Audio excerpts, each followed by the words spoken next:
Good morning everyone. সবাই কেমন আছো? আশা করি সবাই ভীষণ ভালো আছো। আর দেখো, সকালে ঘুম থেকে উঠে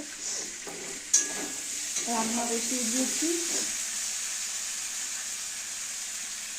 রান্না হচ্ছে এখানে, আর মানে তরকারিগুলো ভাজছি তো আলু পটল, সেই জন্য অনেকটা ঝাল আসছে, সেই জন্য আমার কাশি উঠে গেছে।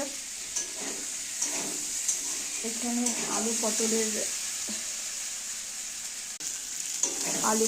রসা, রুই মাছ আছে, আর এখানে ভাত হয়ে গেছে। আর পাঁপড় ভাজা, তারপর পটল ভাজা, সেগুলোও করেছি, সেগুলো তোমার সঙ্গে শেয়ার করবো। তো সবাই ভালো থেকো, সুস্থ থেকো, বাই।